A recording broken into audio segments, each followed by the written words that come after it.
Bonjour, nous sommes à l'instant T et bienvenue à un cycle de webconférences organisé par l'Agence de développement et d'urbanisme Lille Métropole autour du sujet des transitions.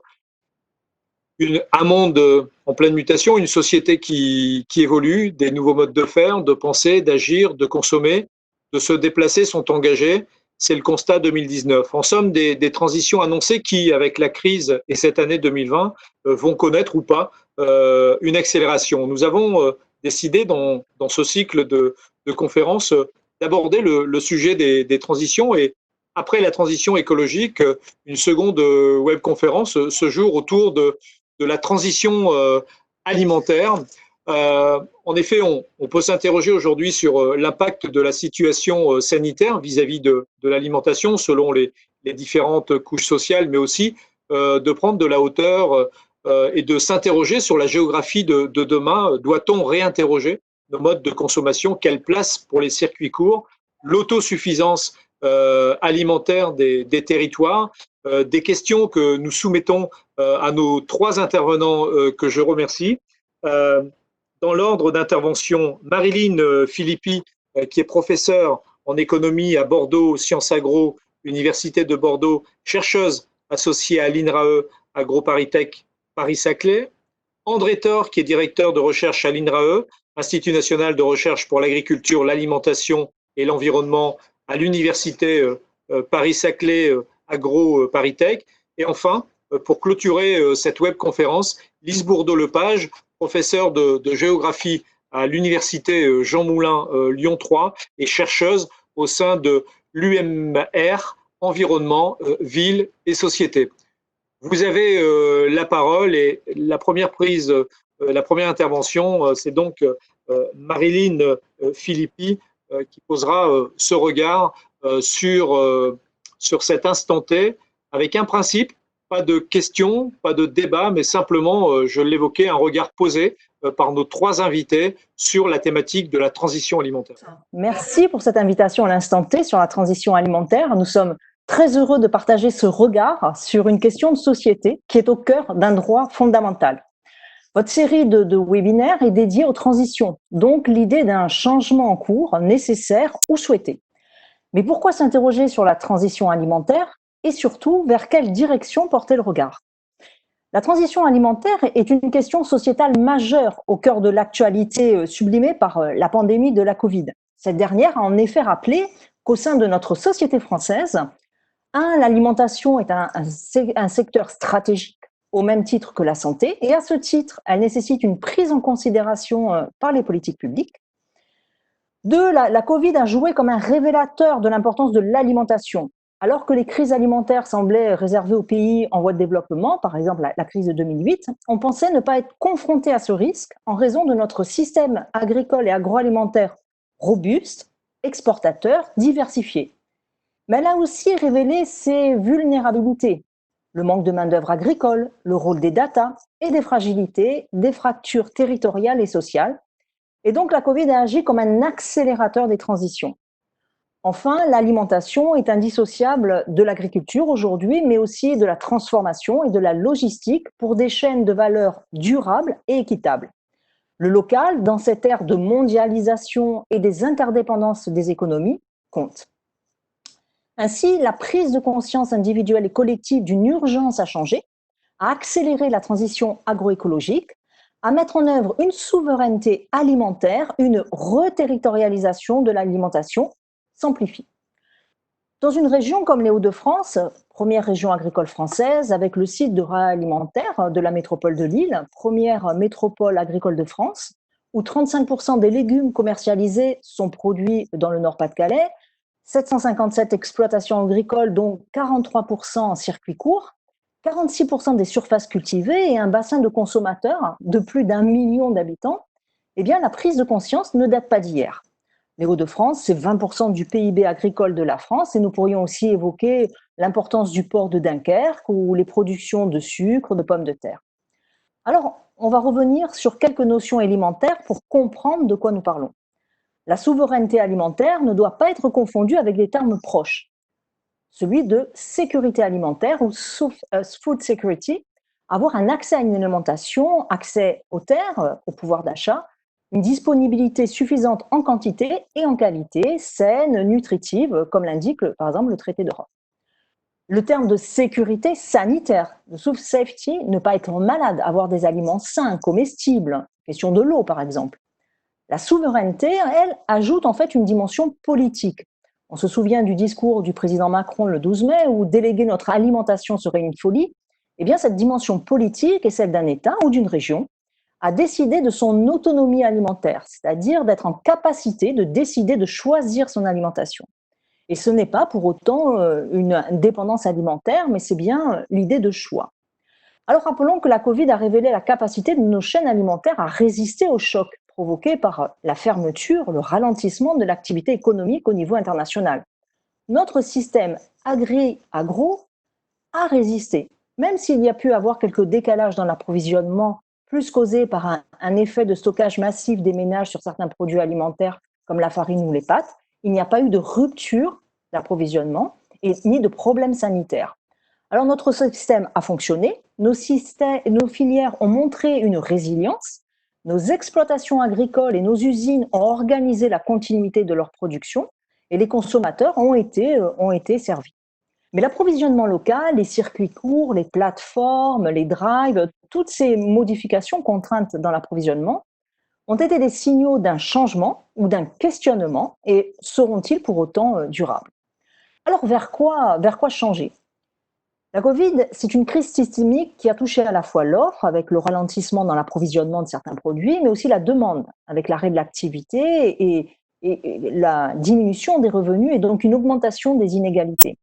Les impacts ont été différents selon les filières agroalimentaires, mais cela a pour conséquence, d'une part, de souligner la question du prix des aliments et de leur coût réduit avec les échanges internationaux, qui évidemment se sont développés en fonction des gains de compétitivité, et d'autre part, de soulever la question de la localisation de l'alimentation et plus précisément de leur territorialisation pour viser une certaine autosuffisance choisie, une souveraineté.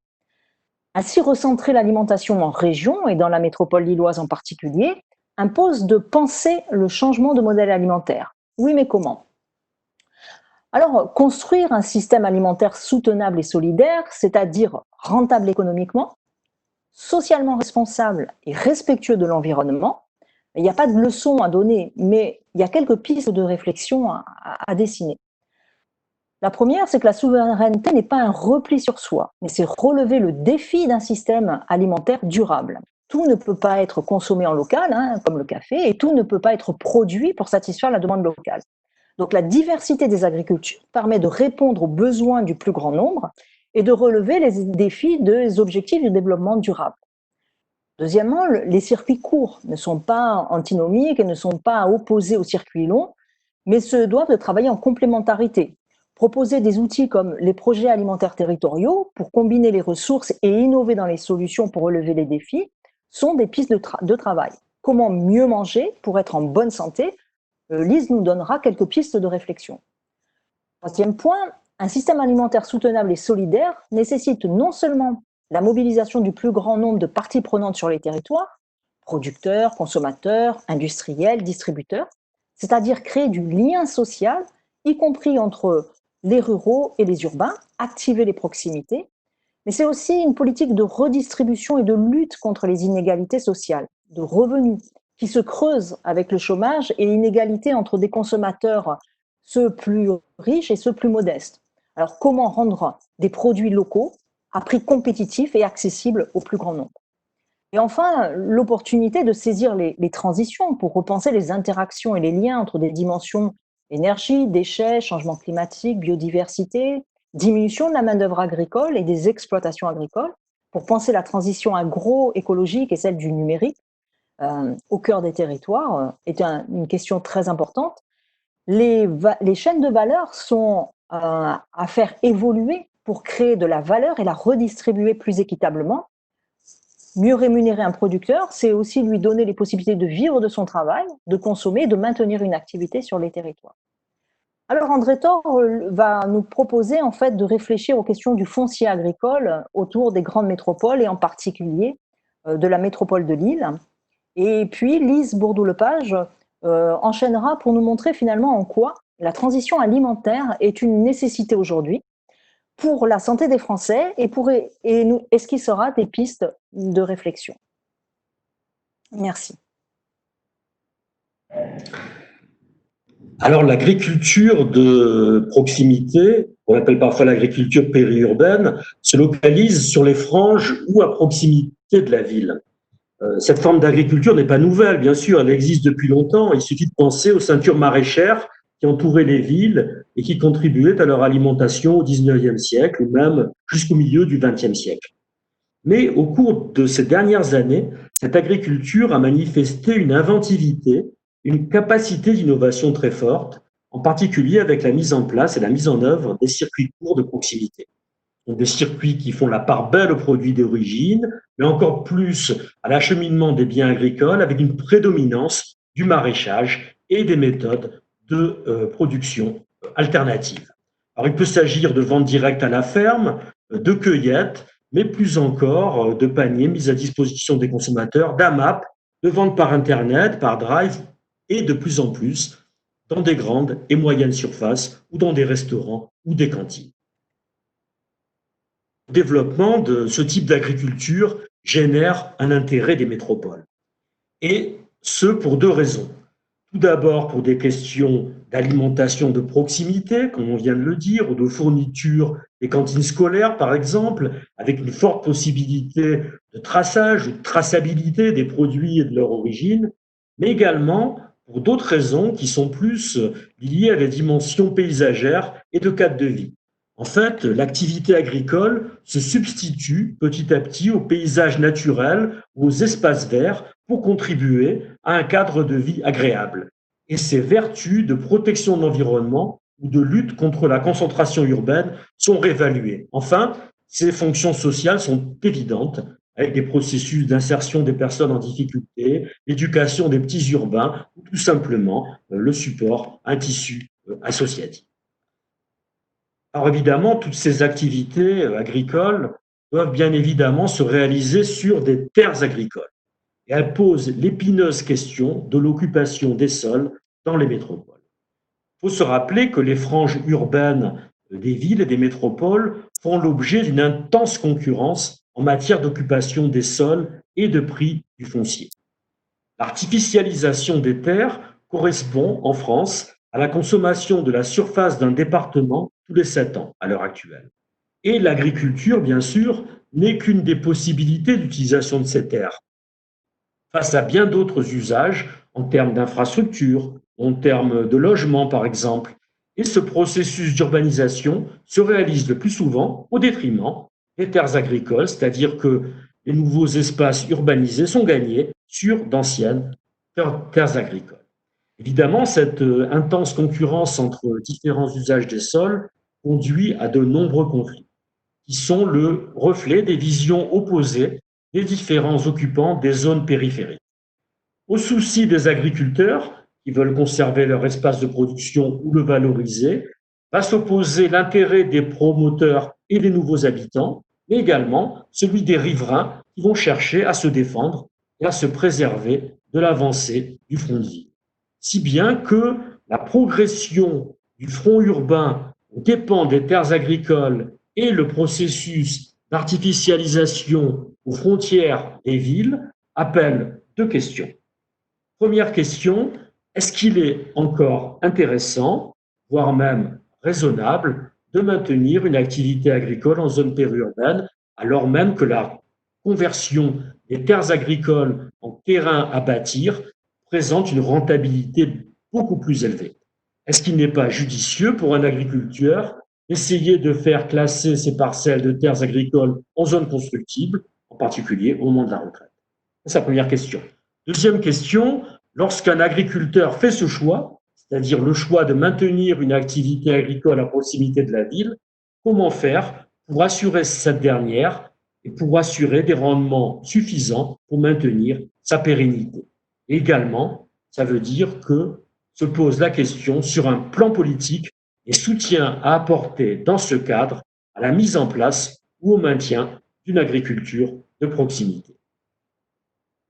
Il existe donc une vraie difficulté à maintenir une activité agricole en périphérie des villes, alors même que la demande des urbains est importante. Et la réponse apportée par les villes ou les métropoles ces dernières années a été de prendre en main les activités agricoles, ce qui est quelque chose de tout à fait nouveau, et d'essayer de contrôler les usages et la consommation des terres agricoles. Finalement, on va vers une agriculture qui est de plus en plus commandée, voire commanditée par les urbains, d'autant plus que des lois récentes, comme la loi NOTRe ou la loi MAPTAM, offrent aux métropoles des compétences élargies en la matière, et en particulier en matière alimentaire. Un des exemples les plus frappants se trouve alors dans la place qui est accordée aujourd'hui à l'agriculture dans les documents d'urbanisme, tout particulièrement dans les documents qui sont élaborés au niveau des régions, des communes, des intercommunalités, comme les PLU, c'est-à-dire les plans locaux d'urbanisme, les SCOT, les schémas de cohérence territoriale, les SRCE, schémas de cohérence écologique, ou même des documents plus locaux de contractualisation qui intègrent maintenant l'agriculture comme une donnée importante dans leur action. Par ailleurs, les collectivités territoriales expérimentent différents dispositifs d'intervention sur le foncier. Je pense par exemple aux ZAP, c'est-à-dire les zones agricoles protégées, aux PEAN, c'est-à-dire les périmètres de protection de mise en valeur des espaces agricoles et naturels périurbains, la mise en place d'îlots fonciers ou encore la mise en place, qui rencontre un grand succès, des PAT, c'est-à-dire des projets alimentaires territoriaux qui importent une dimension foncière très importante. On constate également de nombreuses initiatives qui sont portées par des associations comme Terres en Ville ou Terres de Liens au niveau national, qui encadrent, qui protègent l'utilisation et la consommation des terres agricoles avec une dimension de consommation alimentaire, mais également paysagère. Alors, dans le cas de l'île métropole, on retrouve l'ensemble de ces ingrédients. Comme on le voit sur cette carte, dans laquelle les surfaces agricoles sont en vert, l'étalement urbain va croissant du centre vers la périphérie et bien sûr, comme dans la plupart des métropoles, l'agriculture et les terres agricoles sont situées en périphérie, ici en périphérie du SCOT. On constate par ailleurs une consommation moyenne de terres agricoles au profit d'autres activités du service de la métropole, et cette consommation manifeste une diminution d'environ 60% de la consommation chaque année. Finalement, la réduction des surfaces cultivées et l'objectif de maintenir et d'augmenter la taille des exploitations entraînent également une tension sur le prix des terrains agricoles. On a un quasi-doublement du prix des terres agricoles sur la métropole du Grand Lille depuis le début du siècle. Par ailleurs, on constate également qu'il existe différents types d'initiatives comme la réalisation de parcs périurbains, la promotion et le développement de circuits courts ou de l'agriculture biologique, avec le développement de nombreuses démarches d'appui. J'en retiendrai deux qui me semblent très emblématiques, en particulier la mise en place d'une commission mixte agricole périurbaine qui a débouché notamment sur l'adhésion au réseau Terres en Ville. Il s'agit d'un réseau national donc, qui a pour objet de protéger et de développer l'usage du foncier agricole dans les grandes agglomérations. Et la charte Terres en Ville a été signée par la métropole européenne de Lille et la Chambre d'agriculture en 2014. Deuxième exemple que je retiendrai, c'est la création de la zone maraîchère de Wavrin. La métropole de Lille a décidé de soutenir le développement d'une agriculture de proximité durable et respectueuse de l'environnement avec différents partenaires locaux comme les chambres d'agriculture, l'État, le Conseil régional du Nord-Pas-de-Calais, le Conseil départemental, les agences de l'eau, la SAFER, etc. Et elle a créé avec eux une zone entièrement dédiée à ce type d'agriculture. En 2017 a été inaugurée donc la zone maraîchère horticole de Wavrin, qui accueille des exploitants maraîchers, horticulteurs et pépiniéristes sur un certain nombre de parcelles. L'aménagement de cette zone sert ou cherche d'abord à soutenir la création de nouvelles unités de production agricole, à développer en second des pratiques agricoles respectueuses de l'environnement, et enfin d'aménager une zone vitrine pour la profession. Ainsi donc, on le voit, la boucle est bouclée et on revient à la production maraîchère qui a été historiquement constituante des ceintures maraîchères autour des grandes métropoles, la métropole de Lille n'échappait pas à cette dimension. On voit bien, avec la problématique des terres agricoles, que la séparation et la frontière ville-campagne font place à une interpénétration toujours plus forte aujourd'hui, au profit d'un monde toujours plus urbanisé et d'une relation ville-agriculture toujours plus complexe. Et après tout, et comme le dit joliment la journaliste Marie-Paule Nougaret, ce ne sont pas les plantes qui poussent en ville, mais ce sont les villes qui vivent sur la planète des végétaux. Oui, après cette remarque, il est évident qu'aller vers la transition alimentaire, on peut se poser la question si cette transition alimentaire, elle est nécessaire ou pas, indispensable. Et si on en croit quelques indicateurs majeurs, notamment en termes de santé et d'environnement, la réponse serait positive. En effet, à travers le monde, il faut savoir qu'il y a 1 décès sur 5 qui est dû à une mauvaise alimentation. C'est les dernières études de 2019 de Diet Collaborator. Il y a 2 décès qui sont liés à une maladie non transmissible, donc c'est-à-dire comme le diabète, les maladies cardiovasculaires, les cardiopathies, les accidents vasculaires cérébraux, les cancers. À côté, évidemment, de ces maladies non transmissibles, on a les maladies respiratoires chroniques, mais aussi certaines qui sont liées à l'acuité visuelle, à cécité, etc. Il faut voir que ces décès, on aurait des décès qui seraient liés à une mauvaise alimentation, ce qui signifie que notre alimentation n'est pas favorable à notre santé, tout simplement. Donc ça, c'est lié en fait au fait des aliments ultra transformés. Alors les aliments ultra transformés, on a l'aliment type, hein, il y a eu quelques travaux de faire, notamment sur les sodas. Ça peut toucher aussi les steaks végétaux, c'est volontaire que je mets ça parce qu'on les retrouve souvent dans les magasins bio, les légumes qui vont être assaisonnés ou alors le chocolat.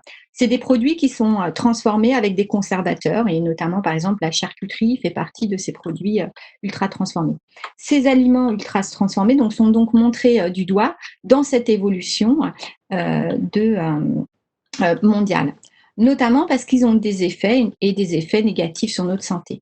Alors, on les associe, par exemple, aux maladies cardiovasculaires, aux risques d'obésité, aux symptômes dépressifs, aux troubles de la fonction digestive, etc. En France, il faut savoir que 36% de l'apport énergétique journalier provient d'aliments ultra transformés. Dans le monde, ce pourcentage peut atteindre 60%. Ça signifie bien qu'on voit que là, on a un véritable enjeu. Si les aliments ultra transformés sont sont nocifs pour notre santé, il est évident que changer notre manière de nous nourrir est une nécessité. On a vu en fait une évolution ces dernières années avec une prévalence des maladies chroniques qui a augmenté, une espérance de vie en bonne santé en France qui est de 63 ans. Donc ces maladies chroniques se sont finalement substituées aux maladies infectieuses. Alors, comment expliquer ce qui s'est produit? Il y a eu plusieurs transitions nutritionnelles à travers l'histoire humaine. La 3e transition nutritionnelle, elle a eu lieu dans les années 80. Et on peut finalement la qualifier assez simplement d'artificialisation des aliments en réponse à l'artificialisation notamment des terres, par exemple. Donc, on va avoir des aliments qui sont cuits à haute température avec des additifs, des conservateurs. C'est aussi une période où le profit va être maximal, donc on ne cherche pas forcément la qualité des produits. Les biens vont avoir une faible valeur nutritionnelle, notamment, alors évidemment, ils sont sains au niveau sanitaire, mais leur valeur nutritionnelle est très faible.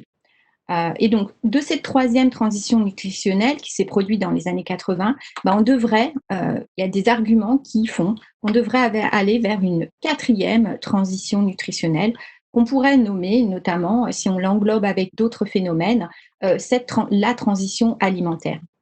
Ça serait donc un retour à des aliments peu et non transformés, crus, pourquoi pas, cuits à basse température, plutôt que cuits à très haute température, un système de production raisonnable et raisonné, qui mettrait en son cœur les besoins nutritionnels des individus, et le respect et qui, évidemment, respecterait l'environnement, donc c'est éviter l'épuisement des ressources naturelles ou des terres agricoles elles-mêmes, mais aussi du côté économique, donner les moyens de subsistance aux agriculteurs. Donc là, c'est un petit peu les éléments qui qui nous pousserait quelque part en termes de santé et d'environnement à aller vers cette transition alimentaire qu'on pourrait qualifier de 4e transition nutritionnelle.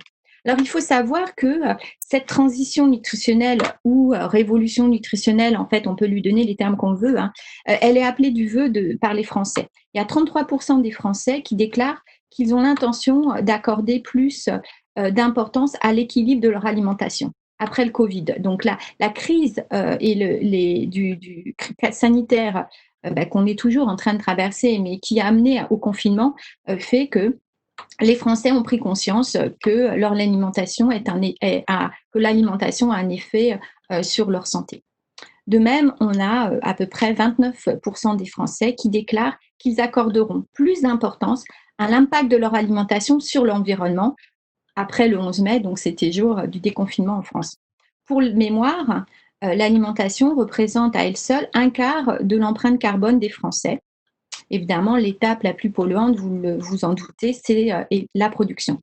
Alors, si on regarde donc ce qui se passe en fait dans les Hauts-de-France, on voit qu'il y a un certain nombre de populations qui est prête à acheter des aliments bio. Il y a une enquête qui a été menée dernièrement en novembre 2019 et on apprenait que 69% des habitants de Hauts-de-France consommaient au moins une fois par mois du bio et 8% tous les jours. Alors, c'est un petit peu moins que la moyenne française, puisque en France, c'est 71% des personnes qui déclarent consommer du bio et 14% tous les jours. Donc, ça signifie qu'il y a une appétence pour consommer bio, mais aussi une appétence de la part des Français pour consommer des produits alimentaires made in France. Et là, on le voit dans d'autres sondages qui permettent de montrer que les Français sont favorables à la consommation de produits qui sont produits localement. Alors, ça veut dire que quelque part, on sait que pour notre santé, c'est nécessaire d'aller vers une transition alimentaire, on l'a vu. Deuxième élément, on a vu que pour l'environnement, c'était une nécessité. Au niveau sociétal aussi, puisque ça pose la question notamment des exploitants agricoles. Cependant, si on va vers cette transition alimentaire ou qu'on essaye de la faire, il y a un souci qui va se poser, c'est évidemment les personnes les moins, les plus modestes en fait. Elles vont probablement avoir plus de difficultés à pouvoir changer le mode de consommation en raison évidemment des prix de ces biens. On sait en France que la précarité alimentaire, elle touche un Français sur 5 en 2018, donc c'est quand même, il n'y a pas si longtemps que ça. Et qu'il y a un Français sur 5 qui déclare ne pas être en mesure de se nourrir sainement. Donc il y a quand même aussi une prise de conscience et une incapacité pour certains Français, pour 20% de la population française, à se nourrir sainement. Et il y a 27% des personnes qui déclarent qu'elles ont des difficultés à acheter quotidiennement des fruits et des légumes. Sur le territoire de l'île, on a 20% des personnes qui vivent sur le seuil de pauvreté. Donc, comment aller ou favoriser cette transition alimentaire pour ces populations? Quand on sait en plus c'est des familles monoparentales, donc la préparation de repas va prendre beaucoup de temps, ça demande un changement notamment peut-être de mode de consommation, mais aussi de mode de vie, une autre manière de faire. De l'autre côté, on sait aussi qu'il y a une géographie de la pauvreté, notamment dans le SCOT de la métropole de Lille, et qu'il y a certains quartiers qui sont très touchés. Donc, ça veut dire aussi que les actions qu'on aurait à mener en termes de transition alimentaire devraient prendre en compte certains territoires, ou du moins être attentifs à certains territoires, à certaines populations. Donc ça, c'est un élément qui, évidemment, est très important. En France, au cours des 3 dernières années, on a eu un repli de la consommation de viande et de poisson. Alors, certains diront que c'est plutôt positif, vu la manière dont ils sont produits, mais aussi des fruits et des légumes qui ont diminué en raison notamment de l'augmentation des prix. Donc, on l'aura compris, la transition alimentaire doit prendre en compte les contraintes sur le budget des ménages. Le budget alimentation est de 10%, c'est les derniers chiffres de l'INSEE qui sont parus en mai 2018. Donc, ce qui signifie là qu'il existe quand même peut-être des solutions. On voit que quelque part, on n'a pas de choix, qu'on doit faire cette quatrième transition nutritionnelle et aller vers la transition alimentaire, mais qu'il faut aussi prendre en compte l'aspect social et notamment, finalement, faire attention aux populations les plus modestes. Donc, en termes de politique publique, peut-être qu'il serait temps d'instaurer une politique de la nutrition préventive secondaire. C'est-à-dire qu'en fait, agir en amont des problèmes, des symptômes, et non pas, par exemple, dire aux personnes qui ont le diabète qu'il faut qu'ils arrêtent de manger sucré. C'est-à-dire qu'avant, se nourrir pour être en bonne santé, réapprendre à se nourrir, à avoir les valeurs nutritionnelles dont on a besoin. Donc ça, c'est vraiment une révolution dans la politique de nutrition. Le deuxième élément en termes de politique publique, et à mon avis, les collectivités territoriales, et notamment la métropole de Lille, pourraient aller vers là, c'est de prendre en compte que l'alimentation est un investissement. Pour l'OMS, c'est même un investissement vital. Alors, il suffit d'y penser, c'est-à-dire que si vous avez une mauvaise alimentation et que vous augmentez le risque de cancer, le risque de maladies cardiovasculaires, cela a un coût pour la société à terme. Notamment dans le contexte d'une sécurité sociale dont on a besoin de plus en plus à clôturer à équilibrer les comptes. La troisième solution, et ça, il en restera, c'est l'avant-dernière, c'est l'éducation à l'alimentation, et notamment revenir à une éducation en termes de nutrition. Ça pourrait, par exemple, être le déploiement d'activités scolaires ou périscolaires en lien avec l'alimentation.